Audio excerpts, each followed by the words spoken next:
Olá a todos e a todas, sejam bem-vindos a mais uma aula no nosso canal HomeBuild, Construindo Saberes em Casa.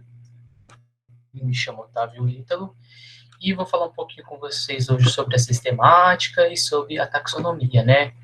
Esses campos de estudos fundamentais para a gente poder organizar e compreender a diversidade biológica, o mundo natural, as suas relações e como esse campo de estudo tem aplicações muito importantes também no nosso dia a dia. Classificar, né, então, o que consiste em classificar? Classificar é algo que é intrínseco ao ser humano, né, então, desde que o homem está, né, em contato com o mundo, ele tem esse hábito de classificar e de organizar a realidade e o mundo para melhor compreendê-lo, né. Mas todo tipo de sistema de classificação, ele não é natural, ou seja, ele é artificial. Eles são conceitos, né, são modelos, são representações do mundo natural que o ser humano cria e constrói para poder melhor compreendê-lo e manipulá-lo. Então, a classificação, ela sempre existiu, né, ela sempre esteve presente, é um atributo intrínseco à natureza humana, de uma forma racional, para poder compreender, então, o mundo natural, os fenômenos e suas relações. Então, o hábito de classificar está para além só da biologia ou da classificação dos seres vivos, que nem vou falar mais para frente, mas é algo que faz parte da natureza humana e sempre esteve presente. E por que, então, classificar, né, e o que consiste em classificar? Classificar, então, é uma forma da gente organizar o mundo natural, no caso da diversidade biológica, para melhor compreendê-lo, né, e agrupar esses organismos e essa diversidade para entender suas relações e tudo mais. E o que consiste em classificar? De forma geral, a classificação, a gente classifica tudo, ela é baseada em três regras básicas, né? Que classificar constitui em distribuir os objetos em classes, categorizar segundo um critério e dividir um conjunto em grupos e subgrupos. Vocês podem imaginar que está bem longe da realidade de vocês. Eu vou mostrar para vocês como que a classificação, né, está presente na nossa vida em diversas áreas. E a partir disso, com esses exemplos que eu vou dar, eu quero que vocês entendam, então, qual que são esses parâmetros, né, o que consiste a classificação biológica, como que ela ocorre, né, qual que é a sua natureza. Então, nesse primeiro parâmetro, que consiste em classificar, que a gente tem como distribuir os objetos em classes. Então, a gente aqui tem uma imagem, que eu acho que vocês já se depararam ao longo da formação de vocês, da pirâmide alimentar. Então, ao longo de todos os tipos de alimentos, né, que a gente tem ao longo da nossa vida, que a gente se depara, os cientistas, pesquisadores e nutricionistas, né, criaram uma pirâmide distribuindo esses alimentos segundo alguns grupos. E esses grupos, né, eles possuem algumas propriedades, como a gente pode ver do grupo 1, alimentos energéticos, grupo 3, alimentos reguladores, a produção de hormônio, grupo 4, alimentos construtores, proteínas, como formar os músculos, e o grupo 7 e 8, então esses alimentos calóricos, né, energéticos. Então, aqui estão exemplo de como que algum parâmetro na classificação, né, que a classificação consiste em distribuir os objetos em classe. Categorizar também consiste em classificar, consiste em categorizar segundo algum critério. Então, aqui também eu dou um outro exemplo de como a classificação está muito recorrente na nossa vida, em diversos aspectos. Então, a gente tem aqui diversos tipos de habilitações, né? Não sei se vocês já têm, se vocês pretendem ter. E essas habilitações, né? Que a gente precisa de uma formação para ter essa carta, essa habilitação, tem algumas categorias dependendo do tipo do automóvel, que varia desde A até a E. Classificar também consiste em dividir um conjunto em grupos e subgrupos. Então, isso aqui é um exemplo que eu acho que vocês devem conhecer um pouco até melhor do que eu. A questão é que quando a gente existe um campeonato de futebol, ocorre a divisão de grupos e subgrupos, né? Onde esses subgrupos vão se enfrentar. Então, classificar também consiste em formar grupos com base em algum conjunto e também outros tipos de grupos, ou em subgrupos.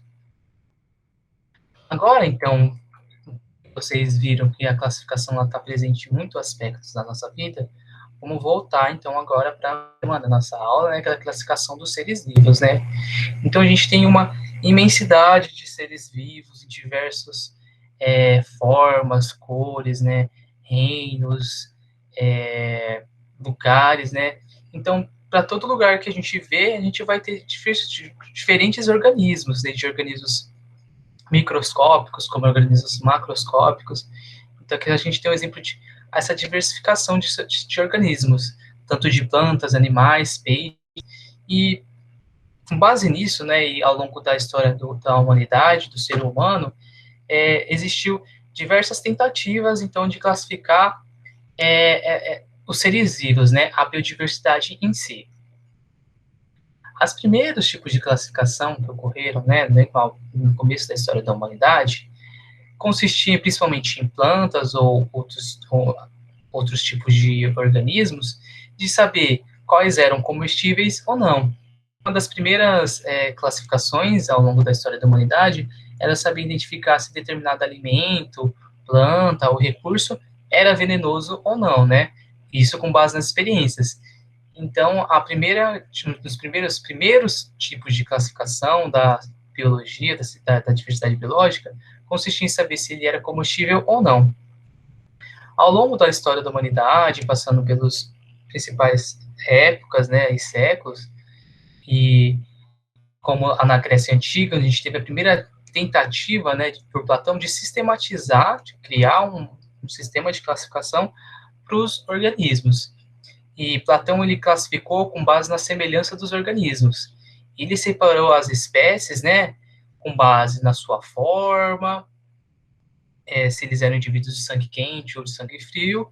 Então, isso foi uma primeira tentativa de sistematizar uma classificação dos organismos. Depois, Aristóteles, posterior a Platão, criou novos tipos de sistematização, né, e de categorias. E ele dividiu todos os seres vivos da Terra em 3 tipos: minerais, vegetais e animais. Posteriormente a isso e diversas outras tentativas, a gente tem o pai da taxonomia, né, que vai ser esse campo de estudo que vai se encarregar de atribuir nomes e classificar e categorizar as espécies, né, os organismos. Ele cria, então, esse primeiro sistema científico, né, que vai ser o Sistema Naturae, onde ele vai criar algumas categorias taxonômicas, que vai ser a espécie, o gênero, a família, a ordem, a classe, o filho e o reino. Eu vou explicar mais um pouco para frente. Então, o Linneu, ele é considerado, então, o pai da taxonomia, né? E ele criou esse sistema, uma base científica de sistematizar os organismos. Estabeleceu 3 princípios. Lembra dos princípios que eu falei para vocês anteriormente? Esses aqui foram criados por Linneu para classificar os seres vivos. Ele estabeleceu que as espécies, elas seriam a base da classificação. Então, a partir das espécies, né, ela vai ser o ponto inicial, principal, é um conjunto principal para formar os outros grupos.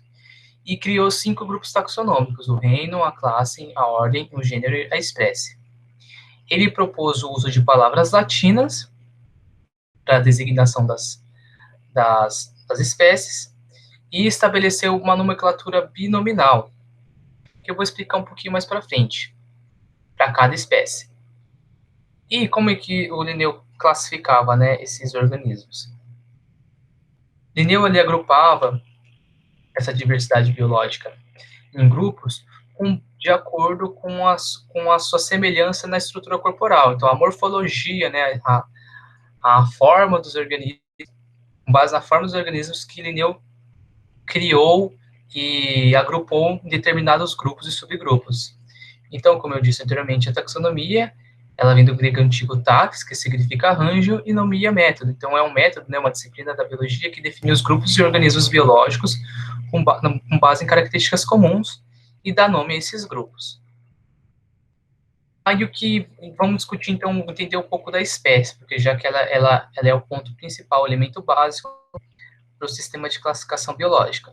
A espécie, ela constitui um conjunto de organismos semelhantes que podem cruzar entre si, originando descendentes férteis, em condições naturais. Então, são conjuntos de organismos que possuem algumas semelhanças, possuem a capacidade de cruzar e gerar descendentes férteis em condições naturais. Muitas vezes, em condições não naturais, como cativeiro, espécies próximas, pertencentes normalmente ao mesmo gênero, podem cruzar e gerar um descendente não fértil, que isso é denominado como híbrido. Então, aqui a gente tem alguns exemplos de híbridos da égua, da égua com um jumento, que são duas espécies diferentes, mas do mesmo gênero, que vai dar mula, como outros tipos de híbrido, como o tigon e o zebroide, que é uma zebra e um cavalo. O sistema binominal de Linneu, ele surge, então, como uma solução para um grande desafio, porque estima-se que a gente tem mais de 400 línguas no mundo. Imagina que em cada língua a gente tem um nome próprio para determinado animal, para determinada espécie. E essa diversificação de nomes populares ou nomes próprios de cada língua criou um grande desafio para fazer uma correspondência das espécies em outros idiomas e para que os cientistas ao longo do mundo pudessem se conversar entre si. Então, o Linneu vem com a questão do surgimento do nome do epíteto específico, do binômio, e também na questão de uma natureza da linguagem de latim, para poder contrapor, então, esse grande desafio dos nomes populares. Então, toda espécie ela é constituída por dois nomes. Aqui a gente tem um exemplo da onça, né? A onça ela é constituída por dois nomes, que é o binômio. O primeiro nome se refere ao gênero, e o segundo nome se refere ao epíteto específico. Gênero ele vai ser um outro grupo, onde ele vai agrupar diversas espécies que elas possuem semelhanças. O epíteto específico, como onça, é o termo que vai designar a espécie em si. A pantera, que é um outro animal muito próximo da onça, né? A gente vê, são muito semelhantes, ela tem um outro nome específico, um outro nome científico, que é pantel. Mas como elas são organismos que são muito semelhantes, né? Eles são agrupados dentro de um mesmo gênero. Aqui está o sistema um exemplo do sistema de classificação de Linneu, mas inclui outras categorias, porque aquele sistema ele foi utilizado há muito tempo e com o avanço do conhecimento se criou novas categorias. Então, esse reino, a categoria maior é o reino, seguido do filo, por classe, por ordem e por família, que está aqui no caso de Felidae, é a família dos cachorros, dos gatos, Canidae é a família dos cachorros, e Ursaide é a família dos ursos. Então, são diversos agrupamentos e subgrupos. Então, aqui está como exemplo Felidae, que é a família dos gatos. A gente vai ter dentro dessa família dos gatos gêneros Felis, que vai corresponder tanto aos gatos domésticos e outros tipos de felinos, como também outro gênero denominado Pantera, que é outra família, outro gênero denominado Pantera. Como os canídeos, essa família que compreende o gênero Canis, e a gente vai ter duas espécies nesse grupo aqui, que é o Canis familiaris, que é o cachorro, e o Canis lupus, que é o lobo. E o urso, a família Ursaide, que vai ter o gênero ursus, que vai ter o urso polar. Eu acho que esse aqui é o urso preto. E todos eles pertencem à ordem carnívora, estão dentro da classe mamália, pertencem ao filo Chordata e estão dentro do domínio, né, do reino animalia, dos animais, ou metazoa. Então, é como se fosse esse sistema, então, de classificação, são como se fossem caixas, né, pastas, vamos imaginar um arquivo, que ele não é real, né, ele é uma representação do mundo natural, de uma forma da gente organizar a diversidade biológica.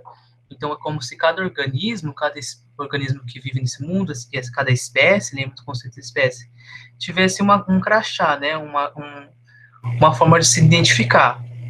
E pelas suas semelhanças fisiológicas, morfológicas, genéticas, eles são agrupados dentro de gêneros. E, por sua vez, os gêneros são agrupados dentro de famílias. E as famílias são agrupadas dentro de outros grupos, que nem eu falei para vocês, dentro de ordem. Então, esse sistema artificial que constitui a taxonomia, né, de criar essas categorias taxonômicas. Só que o que antes, como Linneu, ele classificava e organizava a diversidade biológica, né, os organismos, as espécies, apenas as nossas características morfológicas, hoje, com o avanço do conhecimento científico, são outros tipos de parâmetros que são levados em conta quando a gente agrupa esses diferentes tipos de organismos. Entre eles, as características anatômicas, fisiológicas, embriológicas, de questão de desenvolvimento, se elas possuem semelhanças ou não com o desenvolvimento embrionário dos tecidos, e bioquímicas e moleculares, né?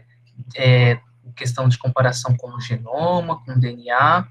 Então, que anteriormente, por Linneu, os parâmetros para classificação dos organismos era puramente anatômico, hoje não, são outros parâmetros que são incluídos para ter uma maior fidelidade, né? Porque, lembra, é um tipo de sistema artificial, né? Mas com base no nosso conhecimento científico, a gente consegue agrupar esses organismos para conhecer melhor, conhecendo melhor, tomar algumas ações como conservação, preservação, entre outros tipos. A sistemática, que vai ser outro campo, outra disciplina tanto da biologia, que vai conversar e vai dialogar muito bem junto com a taxonomia, ela vai propor uma outra forma de agrupar, né, e de classificar os organismos. Então, a sistemática, essa é a área da biologia que ela vai se preocupar principalmente em compreender a filogenia dos organismos. E a filogenia é evolutiva das espécies dos seres vivos. Então, ela vai organizar os seres vivos de acordo com a sua ancestralidade, de modo de relacionar o seu grau de parentesco existente entre os indivíduos. Então, ela vai incorporar uma abordagem evolutiva, de entender quais são os organismos mais próximos dos outros, como eles estão distribuídos. Então, o foco da divisão é evolutivo, mas apenas pela semelhança estrutural, como de Linneu. E a filogenia, ela vai agrupar esses indivíduos através de árvores filogenéticas ou cladogramas, que isso aqui está uma representação aqui. Então, esses cladogramas, eles possuem nós, que representam os ancestrais em comum, e eles também têm uma correspondência com o tempo. Então, a partir